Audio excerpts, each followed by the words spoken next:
La atmósfera que rodea a los centros urbanos, donde conviven miles o millones de personas, no solo contiene un gran porcentaje de mezclas de gases y partículas, producto de reacciones químicas, sino que allí confluyen factores provenientes de diferentes formas energéticas, como la luz y la radiación electromagnética y de ondas mecánicas generadas por la vibración y el sonido. Todos estos factores son las fuentes de contaminación atmosférica y repercuten de manera considerable sobre la salud humana, los ecosistemas y la diversidad biológica, tanto animal como vegetal. En síntesis, la contaminación atmosférica es una alteración de las condiciones normales de los constituyentes del ambiente. La lluvia ácida, el cambio climático y los agujeros en la capa de ozono son las consecuencias de la contaminación atmosférica, cuya solución ha adquirido un carácter de urgencia a nivel global durante los últimos años. Igual que ocurre con la contaminación del agua, las fuentes de la contaminación atmosférica son de dos tipos principales: las de origen natural y las de origen artificial o antrópico. Adicionalmente, en los contaminantes atmosféricos pueden considerarse dos categorías. Contaminantes primarios son los producidos directamente por las diferentes fuentes. Entre ellos podemos mencionar el monóxido de carbono, CO, el dióxido de carbono, CO2, el dióxido de azufre, SO2, y los óxidos nitrosos, NO, NO2, entre otros. Contaminantes secundarios son aquellos que se producen como resultado de la interacción entre sustancias preexistentes en el ambiente. Entre ellos está el anhídrico sulfúrico, SO3, el ozono troposférico, O3, y el monóxido de dinitrógeno, N2O. Veamos ahora con más detalle las diferentes fuentes de contaminación atmosférica. Primero destaquemos el hecho de que la contaminación atmosférica a nivel global se debe principalmente a contaminantes de origen natural, pero a nivel local o regional, los principales responsables son los contaminantes de origen antrópico o artificial. Consideremos primero las fuentes contaminantes de origen natural, que comprenden las emisiones producidas por la geósfera, la biosfera, la atmósfera y la hidrosfera. Entre ellas podemos mencionar las siguientes. Erupciones volcánicas son aportes considerables de compuestos de azufre como el ácido sulfídrico, H2S, y el dióxido de azufre, SO2, además de partículas que son diseminadas por el viento. Incendios forestales, que ocurren de manera natural y aportan grandes cantidades de dióxido de carbono.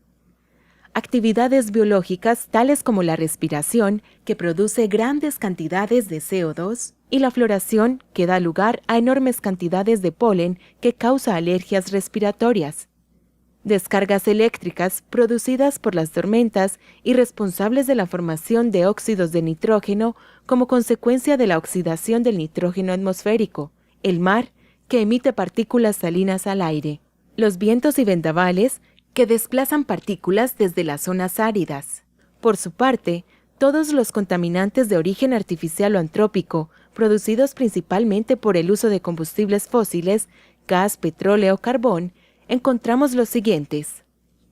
Las labores domésticas en las cuales se utilizan el gas y el carbón, siendo este último más contaminante que el primero, para sistemas de calefacción y cocina. La industria, que contribuye considerablemente con emisiones de diferente tipo, ya sean de centrales térmicas, siderúrgicas, cementeras, papeleras, etc. El transporte, cuyas emisiones contaminantes, de mayor magnitud, son producidas por automóviles y aviones. La agricultura y la ganadería, que en prácticas extensivas producen gases de efecto invernadero, como el metano. La atmósfera está constituida por una mezcla de gases, como se muestra en la tabla, cuya concentración se mantiene prácticamente constante gracias a los procesos biogeoquímicos y a las transformaciones de elementos como el carbono, el nitrógeno, el oxígeno y el azufre, que se dan en forma cíclica. Sin embargo, dichas concentraciones son alteradas por las diferentes actividades humanas. Miremos ahora algunos de estos contaminantes atmosféricos, primarios y secundarios, producto de la actividad humana y de fuentes naturales. Entre los componentes primarios podemos mencionar, en primer lugar, los óxidos de carbono, más específicamente el dióxido de carbono, CO2, y el monóxido de carbono, CO. Ambos son contaminantes primarios sin olor, sabor y color. Los dos son producidos de manera tanto natural como antrópica o artificial, a través de la combustión de sustancias fósiles. Es de resaltar que el CO2 no es tóxico per se, pero en concentraciones elevadas contribuye al efecto invernadero, que consiste en la retención de energía térmica, la cual queda atrapada en la atmósfera del planeta por la acción de gases que impiden que esta energía se disipe de manera natural.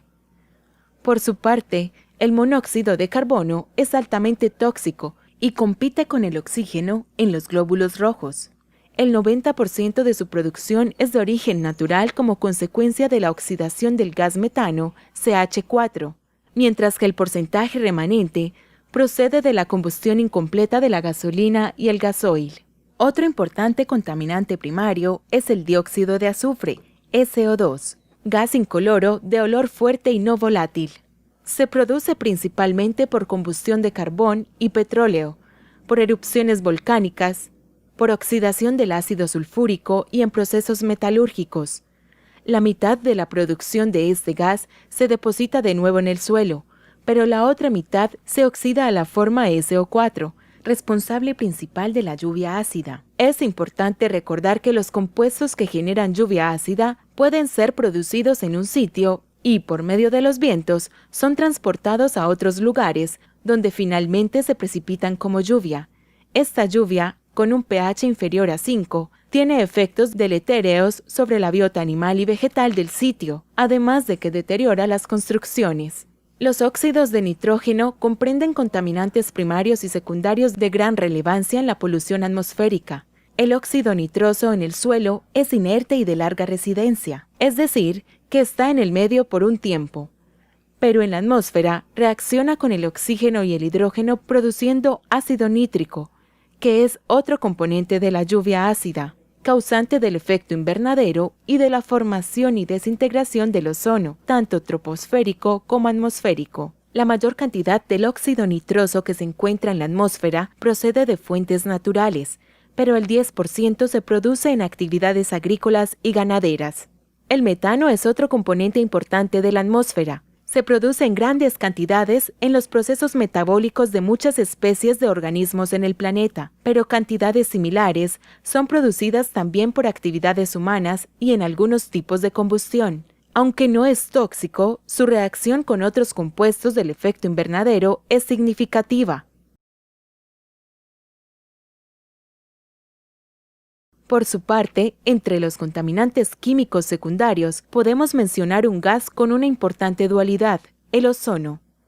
De un lado es fundamental su presencia entre los 10 y 15 kilómetros sobre la superficie terrestre, ya que actúa como filtro para los peligrosos rayos ultravioleta provenientes del Sol. Pero por otro lado, el ozono troposférico puede representar un verdadero peligro para la salud de varios organismos, incluyendo las plantas. Este ozono se forma por las reacciones de los óxidos de nitrógeno y algunos hidrocarburos como el metano. El trióxido de azufre, SO3, es otro químico secundario importante en la contaminación atmosférica. Se forma por la reacción del óxido de azufre, SO2, con el oxígeno y el agua, produciendo finalmente ácido sulfúrico, que es uno de los componentes principales de la lluvia ácida. Sus efectos pueden observarse en los daños a la salud humana y en la reproducción de peces y anfibios, así como en el deterioro de metales y estructuras de piedra, tales como los monumentos. Finalmente, es importante decir que los aerosoles secundarios se forman a través de reacciones químicas de gases, de otros aerosoles y de la humedad, entre otros. Suelen crecer rápidamente a partir de un núcleo inicial. Entre ellos podemos mencionar los iones sulfato, de los cuales la mitad son de origen antropogénico, y los iones nitrato. La mayor parte de los aerosoles antropogénicos se forman en el hemisferio norte, pero por su lenta expansión y su tiempo de permanencia, no mayor de 3 días, tienden a permanecer cerca de su origen. Además de la contaminación atmosférica producida por componentes químicos, hay otra que es producida por fenómenos físicos, tales como las ondas electromagnéticas que causan alteraciones celulares.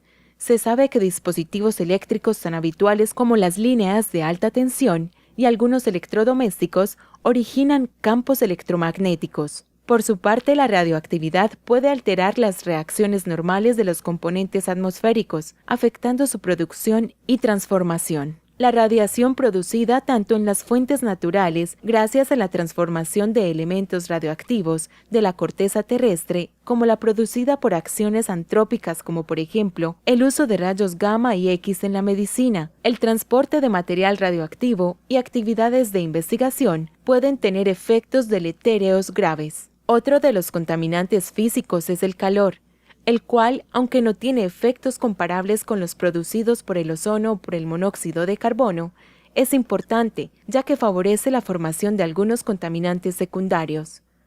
El ruido y la vibración son otro tipo de contaminación atmosférica, pero a pesar de que este tipo de contaminación es muy puntual, ya que se produce en centros urbanos y no es transportada por el viento, sí afecta la salud de las personas y de otros organismos que viven o atraviesan estos centros urbanos.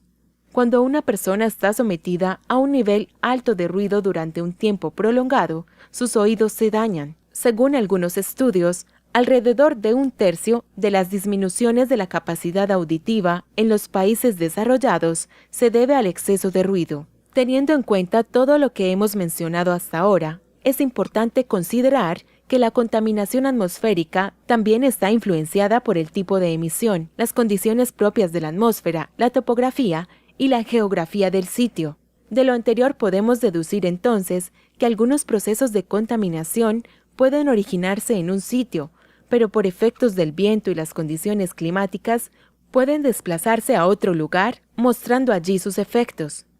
Finalmente, es conveniente decir que aunque un gran porcentaje de la contaminación ambiental en nuestro planeta es producido de procesos naturales, el porcentaje aportado por las actividades humanas es relevante y en ciertos niveles ha sido la causa de pérdida de biodiversidad en algunos lugares y de deterioro general de los recursos presentes en dichas áreas. Es entonces nuestra responsabilidad individual y colectiva generar alternativas energéticas para disminuir el uso de combustibles fósiles en procesos industriales, domésticos y vehiculares. También es un deber prestar continua atención a los valores de los compuestos de la atmósfera mediante medición directa e indirecta con indicadores biológicos y químicos.